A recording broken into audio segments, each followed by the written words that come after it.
solution in the Minecraft world, created for the sole purpose of defending iron golems from players' mistreatment. How did this powerful mob come into existence, and is it still out there?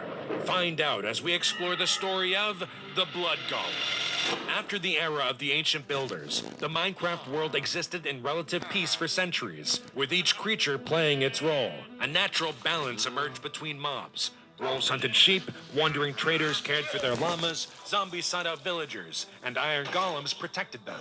That all changed when players entered the world. Power-hungry and excited to explore, players were unlike any creature to exist in Minecraft before. They tore through the world in droves, stripping it of resources at an unprecedented rate. This hardly bothered most mobs, who wouldn't have made use of the ores or wood anyway, but villagers were another matter. They observed with distaste as players butchered entire herds of wild cows and flocks of chickens. Fishermen suddenly found their rivers empty, and armorers and weaponsmiths found it difficult to procure metals for their wares. We ought to show these punks the door. They're ruining our livelihood. When the time came for them to take action, however, iron golems refused to harm the players. Their mission was merely to protect the village from physical harm, so unless players made the first attack, they swore to stand by as neutral parties. The villagers themselves were unable to fight either, bound by a centuries-old commitment to non-violence. Thus, they came to another solution, and began trading with players instead.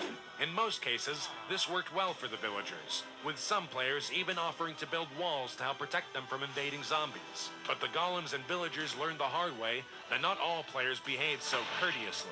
Some were cruel and powerful, hurting mobs for their entertainment and personal gain. When night fell, these players would lead zombies to villages, take shelter in houses they weren't welcome in, and laugh as the golems and villagers succumbed to the waves of the undead. Before long, the worst of these players discovered that iron golems dropped ingots when killed, and that villagers had the ability to summon them under the right conditions. These players were often too well protected for their iron golems to take them down. Once they'd killed the golems, villagers were left defenseless. Using minecarts, they moved villagers into structures where they would remain trapped with nothing but a bed and a threatening zombie nearby. Desperate for someone to rescue them, the villagers attempted to summon iron golems, who would be butchered to harvest their iron. Word of these iron farms spread from village to village, until it reached a community who couldn't stand by while players tormented their own kind. This village had fallen victim to the players' cruelty before, and one of its surviving golems proposed a plan for revenge. They understood that to players, this world was only a game, but the lives of golems and villagers were on the line, so they decided to raise the stakes. Hurting them in this world won't be enough. We need justice for our fallen brothers. The villagers of this rogue community contributed by summoning extra iron golems, more than any village had ever had before. The surviving golem rose to be their champion, and as night fell, the other iron golems formed a circle around him with redstone and poppies. They focused, channeling their rage towards the players and attempting to tap into the fabric of their world. Energy charged the air around them, clouds growing thick overhead as the world heeded their request. Beyond their perception, the very code of the game empathized with their struggle and granted them the power they desired. Lightning struck the chosen golem, and he transformed. When the air cleared, his metallic skin was stained blood red. His eyes opened wide, understanding the fabric of his world in a way no mob ever had before. The Blood Golem, otherwise known as Entity IG-666, slowly strode off to fulfill his purpose. A group of players yelled gleefully as they placed a carved pumpkin atop their iron block arrangement, bringing it to life. The sun was fading, and zombies began appearing in the landscape surrounding the village. The players rushed inside a house, barricaded the door, and watched as the newly born golem attempted to keep the villagers safe from the horde. They chuckled to themselves, oblivious to the Blood Golem's approach. These would be his first victims. He felt no compulsion to fight the zombies, contrary to the code that was supposed to define him. Instead, he transformed every flower in the village into poppies. Did you guys see that? Those were dandelions a second ago. Sensing that something unnatural was happening, they sprinted from the house to get away from whatever was causing it. As they charged through the forest towards their base, one of the players saw a red blur following them from the corner of her eye. She paused, falling behind the others, and looked around. Suddenly, her heart's changed appearance, showing that she had been put into hardcore mode. Panicked, she started to run, but the Blood Golem caught her. She let out a blood-curdling scream as she fell to her death, too far behind her friends for them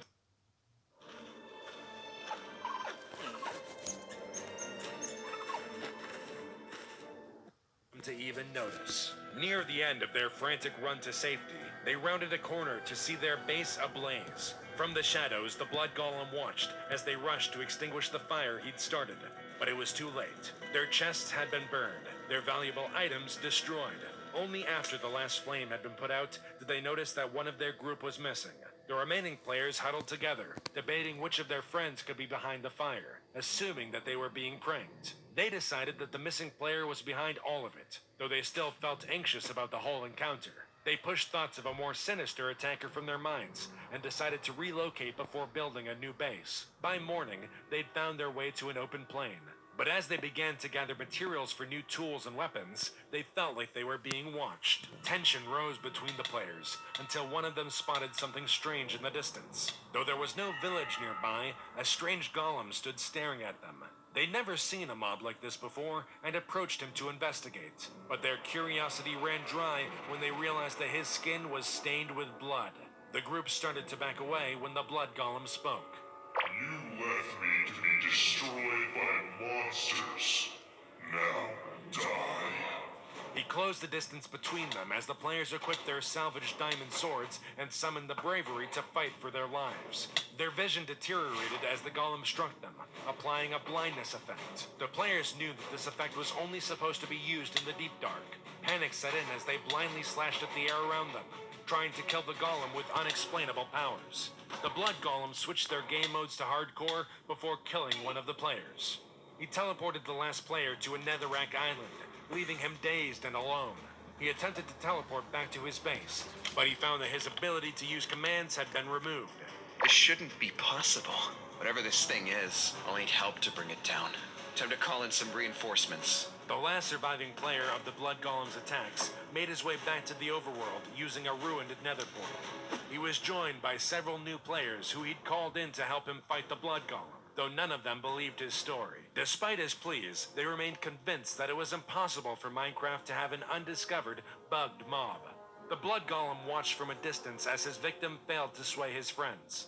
It's their own fault for being so deceitful in the first place, he reasoned. He changed his golem body to resemble the players and approached the group, posing as one of them.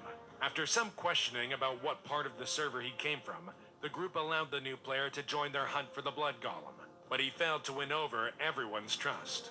Look, it's just that with all of the sketchy stuff that's been going on, I don't really trust this guy. Using his disguise, the Blood Golem followed the group of players from place to place, often straying behind and getting distracted by villages that they passed through. His odd obsession with villagers and golems struck a chord with the survivor from his last attack, but the player kept his thoughts to himself. The group built a new base, amassed materials, and prepared to confront the Blood Golem. Throughout his time with the group of players, he hadn't witnessed them mistreating any villagers or golems, so he was readying himself to leave them in pursuit of new victims. But on his last day with them, the players became more violent, like the players he'd learned to despise. He'd been hoping that his first attack would have been enough for them to correct their behavior, but when he found a player killing an iron golem to gain a few ingots, he knew that they were a lost cause. Once they had gotten a safe distance from the village, the Blood Golem revealed his true form to the players. As they watched in stunned silence, he turned to the player who'd killed the golem and banned him from the server. The players jolted into action, readying their weapons and charging towards the Blood Golem. They were ready to declare war on him, but any effort to fight him proved futile. The Golem removed all items from their inventories, undoing the preparations that had taken them days to accomplish. Without their swords and axes, the players stood no chance against him. The torches around their base turned to redstone, casting an ominous glow over the doomed group of players. Without wasting another second, the Blood Golem summoned a hollow cube of bedrock in the air above the base and teleported each of the players inside it. The moon rose with a blood-red hue, casting an eerie light across the world and the many players the Blood Golem would capture. The survivor of the Blood Golem's first attack opened his eyes to see yet another player teleport into the cube. No matter what they tried, there was no escape. Their ability to use commands had been removed. They had no tools or materials, and no food. As time passed, players logged out, never to return again. Those who remained got into fights as tempers rose, not knowing if they'd be released before starving to death. One day, the Blood Golem appeared with a dire explanation of their imprisonment. He confirmed that he'd gained control over the server, changing the code of the game to bend the world to his will. In order to level the playing field, he'd infected their computers, showing an understanding of the world outside Minecraft that the players could have never suspected. Players started disconnecting in an effort to stop the virus, but the golem stated that it was too late.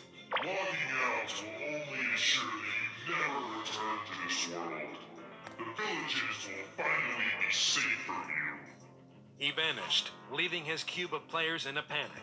One by one, he began teleporting them to villages across the world, allowing Iron Golems to take revenge for themselves. Moments before each player's death, their game mode switched to hardcore, ensuring their permanent removal. Those who managed to escape from the Golem's iron fists found that all the world's flowers had been changed into poppies. These surviving players sought refuge underground, hoping that the Blood Golem couldn't find them. They could only imagine the damage faced by those who had logged out, viruses, creepy ads on their desktops, or worse. But they wouldn't accept defeat yet. The hidden players formed one last plan to take the Blood Golem down. 3 players raced across the plains, fleeing a village that they'd sent up in flames. 2 Iron Golems pursued them, and they hoped that the Blood Golem would be close behind. Is this really a good idea? It's our only option! Just keep running! The 3 split up, forcing the golems to choose which of them to follow. The Blood Golem appeared between his iron friends, telling them to return to the village. He erected bedrock walls around 2 of the players and summoned zombies to kill them. Neither lasted long, dying while trying to dig their way out of their prisons. He teleported the 3rd player inside the bedrock cube, where he fell and lost most of his remaining health. The player said he just wanted to talk to him, trying to gain a few extra minutes of life. He explained that he understood why he hated players. They hadn't understood the misery that they were causing. They'd only thought it was a game. But none of that changed what the Blood Golem had forced them to do. You see, we just had to distract you while the others disconnected and swept the server for viruses. The Blood Golem felt something pushing at the outer reaches of his grip on this world, and he realized the player was telling the truth. If he remained much longer, he'd be erased entirely. Without saying another word, he vanished, taking the bedrock structure with him soon after. The player fell onto the roof of the base to find a sign with a message from the golem. I will take someone with me to my grave. The survivor never saw the Blood Golem again, but he could be coming for your server next.